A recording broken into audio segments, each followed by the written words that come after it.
इन लोगों ने तहफ़्फ़ुज़ देना है। और ये जो डर्टी हैरी जिसको मैं कहता हूं, ये अपने इदारे को बदनाम कर रहा है। ये एक ऐसा आदमी है जो साइकोपैथ है, ये नॉर्मल आदमी नहीं है, ये हैवान है। जिस तरह का इसने आदम स्वाति से किया कि उसको नंगा करके जब तशद्दुद कर रहे थे तो रिकॉर्ड कर रहा था और सुन रहा था। ये वो आदमी है, बच्चों को पकड़ के, सोशल मीडिया के बच्चों को जो इसे किया, जो शहबाज गिल से किया, उल्टा लटका के उससे जो किया है, इन्होंने सोशल मीडिया के लोगों के ऊपर जो जुल्म किया, सहाफियों से किया, जो अरशद शरीफ से किया, अब लोगों को पकड़ पकड़ के वो जो जावेद बेचारा चौकीदार, उसको उठा के ले गए, उसको नंगा किया, उल्टा लटकाया। एक तो ये साइकोपैथ, नंगा करने का इसको बड़ा शौक है, ये नॉर्मल नहीं है, इसका ज़हनी तवाज़ुन ठीक नहीं है। नंगा करके फिर उसको एक चरपाई के साथ बांधा, कुत्ते की तरह उसको जंजीर बांध के चरपाई के साथ 3 दिन बांधा। कौन करता है अपने लोगों से ऐसे? इदारे को ये बदनाम कर रहा है और ये लोगों ने मेरी हिफाजत करनी है। खतरा ही इन लोगों से है। और इसलिए मैं चीफ जस्टिस को कह रहा हूं कि जब नवाज शरीफ जेल में था तो हमें हुक्म आया, मैं प्राइम मिनिस्टर था, कि अगर इसको जेल में कुछ हुआ तो आप जिम्मेदार हैं, हम जिम्मेदार हैं।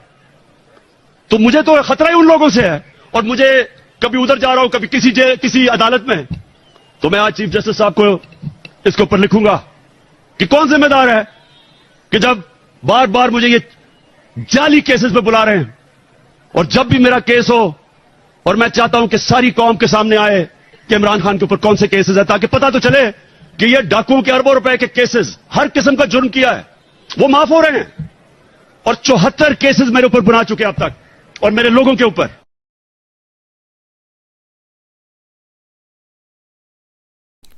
अस्सलाम वालेकुम नाज़रीन, डॉक्टर दानिश रियल फोकस के साथ हाजिर है। ये वीडियो का कुछ हिस्सा है जो इमरान खान का मैंने आपके साथ शामिल किया है।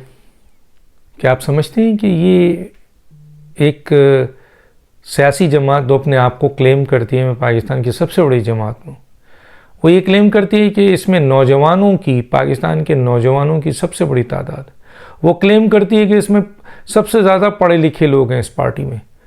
तो क्या इस पार्टी में इस किस्म के लोग, बकौल खुद साख्ता जो इमरान खान है, उनका ये बयान है, उनकी पार्टी के लोगों का बयान है, तो वाकई अगर मैं मान लूँ कि ये बात सही है तो इस पार्टी में इस किस्म का कोई लीडर हो सकता है?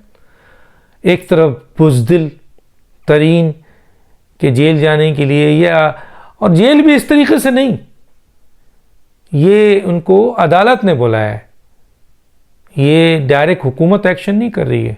अदालत ने इनको ये नहीं कहा है कि जी इन पर सज़ा हो गई, अभी तो सज़ा नहीं हुई है, लेकिन अदालत ने सिर्फ बुलाया, उसके लिए छुप गए, बाथरूम में छुप गए, रिकॉर्ड कायम कर लिया। मैंने व्लॉग दिया था। अब ये वीडियो जो मैंने आपने देखी है, इसका कुछ हिस्सा मैंने दिखाया है। क्या ये हिस्सा, इसको देखने के बाद कोई अंदाज़ा कर सकते थे कि ये बाशऊर को कोई जमात का ये कायद है और ये साहब कोई सियासी जमात के कायद हैं?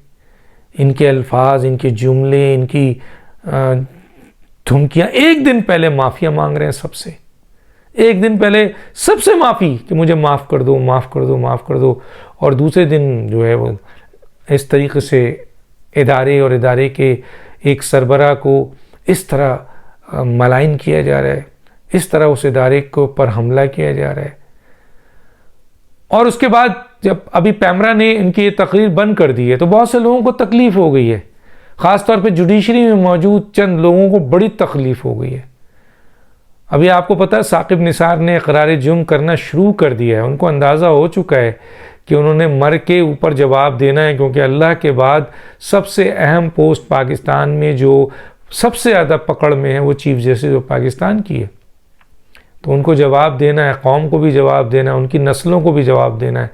अब वो आहिस्ता आहिस्ता अपना, और उनको ये भी पता है कि जी उनकी ऑडियोज़ जो हैं वो मौजूद हैं, तो अब वो खेल खेल रहे हैं। वो चाह रहे हैं कि अपने आप को क्लियर करें, क्या क्या उन्होंने इस मुल्क में जुल्म किया है, किस तरह से इन्होंने इस ओहदे को दागदार किया है, किस तरह इन्होंने इस ओहदे का फ़ायदा उठाकर इस इदारे को बदनाम किया है। अब चंद स्टेटमेंट के बाद बच जाएंगे? मेरा ख्याल है इन चंद स्टेटमेंट के ऊपर इनका एहतसाब शुरू किया जाए। अदालत तो नहीं करेगी क्योंकि बज़ाहिर तो नहीं लग रहा, वरना तो अब तक मज़ाहिर नकवी साहब का जुडिशियल रेफरेंस 2 दाखिल हो चुका है, उसकी डेट आ चुकी होती, लेकिन नहीं आई है। तो सबको पता है, सबको पता है, सबको पता है। बहरहाल ये तकरीर अब पैमरा है, पैमरा ने बैन कर दिया और बिल्कुल बैन करना चाहिए। अब लोगों को तकलीफ शुरू हो गई है, इन मुख्तलिफ इदारों में मौजूद जो लोग हैं और जो अब सोच रहे हैं कि किस तरीके से इस पैमरा ऑर्डर को जो है वो कैंसिल किया जाए। पेट में मरोड़ हो रहा है, राब्ते हो रहे हैं पीछे बैकग्राउंड, फौरी तौर पर राब्ता ये जो मुनक़ता किया गया है, ये तकरीर बंद की गई है, इसको खुलवाया जाए। और वो लोग जो दामाद के रिश्ते में, ससुर के रिश्ते में और बहुत सारे रिश्तों में जुड़े हुए हैं और कुछ और बेटियों के और बेटों के इस तंजीम के साथ वाबस्तगी पे मजबूर हैं, कानून और आइन पे नहीं, इन बातों पे मजबूर हैं, तो वह किसी तरह इस फैसले को उड़ाना चाह रहे हैं, किसी तरह जमानत देना चाह रहे हैं। शुरू हो गया है। हालांकि आपको पता है कि सेशन कोर्ट ने इनकी ये जमानत की दरख्वास्त फिर मुस्तरद कर दी। तो इस मुल्क में अगर रेस्क्यू मिल रहा है इमरान खान को, जिसकी बुनियाद पर इमरान खान शर फैला रहे हैं, फितनाबाजी कर रहे हैं, जो कुछ कर रहे हैं, ये आप कौमी सलामती के इदारे को इस तरह धमकी, यकीन मानिए अगर मैं सरबराह होता तो मैं देखता कि इमरान खान के अगले अल्फाज कैसे आए। ये तो बहुत, और या उससे पहले के सरबराह अगर होते, ये जनरल कमर बाजवा और उसके बाद आने वाले जनरल आसिम मुनीर में बहुत तहम्मुल है, जनरल फैसल नसीर में बहुत तहम्मुल है, जनरल नदीम अंजुम में बहुत तहम्मुल है। शायद अगर मैं इनकी जगह होता तो इबरत का निशान बना देता जो मेरे इदारे और मेरे इदारों के सरबराहों और इस मुल्क व कौम के ख़िलाफ़ पूरे साजिश हो रही है। अब देखिए ना, गिरफ्तारी के ऊपर लोगों को उकसाया जा रहा है, ये कहा जा रहा है कि जी मुझे कत्ल कर दिया जाएगा। लोग ये सोच रहे हैं कि जी इमरान खान को कत्ल करने की साजिश की जा रही है, अदालत भी कर रही है, हुकूमत भी कर रही है, सियासी जमातें भी कर रही हैं। और उसके बाद उन्होंने आज ये कहा भी कि जनाब इस इदारे पे उंगली उठाई कि इनकी मौजूदगी में मेरा तहफ़्फ़ुज़ कैसे हो सकता है। तो कहने का मतलब ये है कि ये शख्स कितने और गिरेंगे, और कितने अफसोस की बात है कि अब भी पाकिस्तान तहरीक इंसाफ के लोग इनके साथ खड़े हैं। हालांकि बहुत सारे सीरियस लोग सरों पे अपने पत्थर मार रहे हैं कि हम किस जमात में और कौन हमारा लीडर है। एक तरफ आप माफ़ी मांगते हैं, एक तरफ आप कहते हैं हमें माफ़ कर दो, हमसे जो कुछ भी हुआ है हमें माफ़ कर दो। हमने भी उन्हें माफ़ किया नेल्सन मंडेला की तरह, जिन्होंने हम पर गोली चलाई। हम हर से माफ़ी मांगने को तैयार हैं, हम हर से बात करने को तैयार हैं, और दूसरे दिन फिर अटैक, गोलियों का, और इस तरीके से फाशिस्ट स्टेटमेंट्स। तो ये क्या है, मतलब क्या वजूहत है? क्या आप ज़हनी तौर पर अपने आप को, आपका कंट्रोल नहीं है? और जेल जाने में क्या है? सियासी लीडर तो जेल जाते हैं। नेल्सन मंडेला का आप हवाला देते हैं तो 23 साल नेल्सन मंडेला ने जेल काटा। आप को क्या है? उसके लिए आप लोगों को उकसा रहे हैं, खाना जंगी की कोशिश कर रहे हैं। कभी पीपल्स पार्टी के लोगों को उससे उकसा, कभी नवाज शरीफ से, कभी इदारों से आप लोगों को उकसा रहे हैं। फिर एक दफ़ा आपने शुरू कर दिया है लोग और इदारे के अंदर तफरीक पैदा करने के लिए। आप कुछ भी कर लें, लेकिन आप कोई अपना दरवाज़ा नहीं खोलेगा आपके लिए।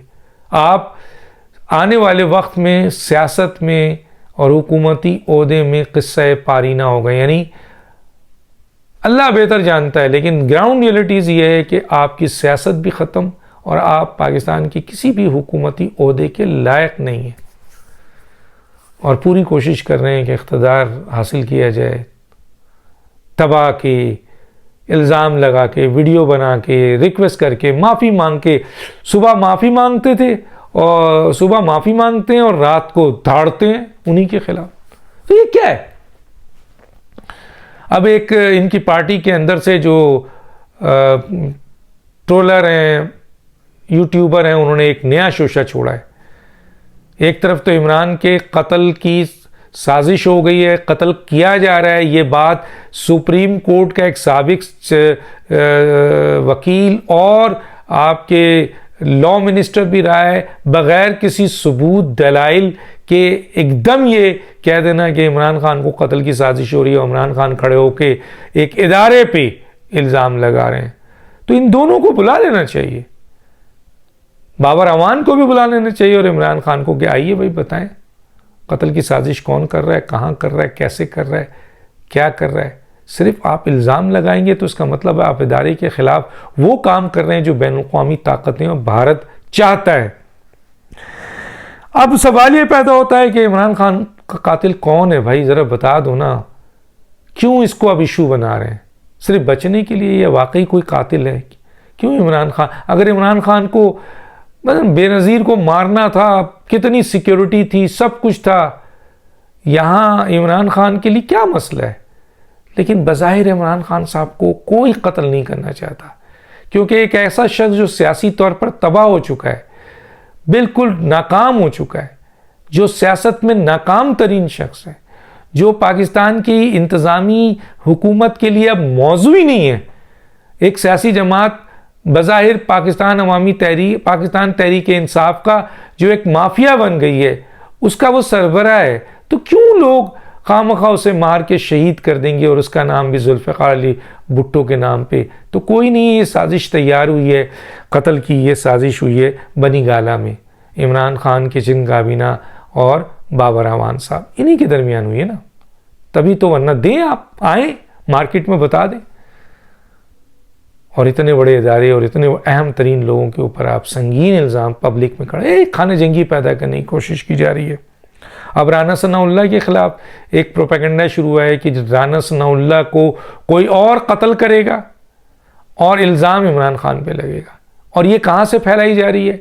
ये फैलाई जा रही है ये पाकिस्तान के इतने अहम तरीन इंटेलिजेंस से नहीं, बल्कि राना सनाउल्लाह खुद इंटीरियर मिनिस्ट्री में है और सबसे राब्ते में इंटेलिजेंस से अहम तरीन पोस्ट पे हैं, उनको कोई इत्तला नहीं दे रहा है। लेकिन पाकिस्तान तहरीक इंसाफ के प्लेटफॉर्म से कुछ लोगों ने इसको उठाया है कि जनाब राना सनाउल्लाह को कत्ल कर दिया जाएगा और उसके बाद ये इल्ज़ाम इमरान खान पे डाल दिया जाएगा।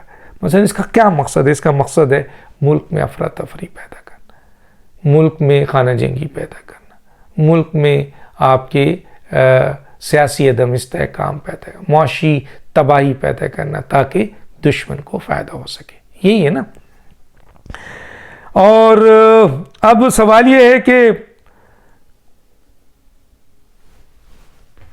इमरान खान साहब गिरफ्तारी नहीं देना चाहते, नहीं देना चाहते, किसी भी सूरत में नहीं देना चाहते, तो ये तो उनकी ख्वाहिश है। उनके इर्द गिर्द जो टाइगर एंड टाइग्रेस है, उनकी औकात पूरी पाकिस्तान को नहीं, पूरी दुनिया को पता चल चुकी है। लॉन्ग मार्च में भी, और जब इनको गोली लगी थी उस वक्त भी, और जब आपके जेल भरो तहरीक हुई थी। तो ये कुछ नहीं, सही कहते हैं राना सनाउल्लाह कि ये बर्गर बच्चे बच्चियां औरतें ये एक टीयर गैस की मार है। बिल्कुल सही है, लेकिन कौन सा अनोखा तरीका है जिसमें इमरान खान साहब अपने आप को बचाने की कोशिश कर रहे हैं? फिर बता रहा हूं, फिरौन के बारे में सुना था, फिरौन के बारे में सुना था कि दिन में तकब्बुर करता था, कुफ्र करता था, जुल्म करता था, और रात को शायद उल्टा हो के अपने खुदा से माफ़ी मांगता था। तो इनका भी कुछ इस तरीके से सूरत हाल है कि ये अब ये जुल्म की इंतहा है, इनकी शर की इंतहा है, फितने की इंतहा है, सब चीज़ की इंतहा है। और फिर जब देखते हैं कि इनके इस अमल से कुछ नहीं होता, इनके इस भयानक डरावने बयानिए से कुछ नहीं होता और धमकियों से कुछ नहीं होता, तो फिर माफ़ी भी मांगने चले जाते हैं, माफ़ कर दो मुझे और मुझे जेल ना भेजो। ये माफ़ी से एनआरओ लेकर जेल से बचने का अनोखा तरीका, और ये गेट नंबर 4 पे मुसलसल दस्तक दे रहे हैं। ये है इनका अनोखा तरीका। लोग दानिश को याद दीजिए। अल्लाह हाफिज़।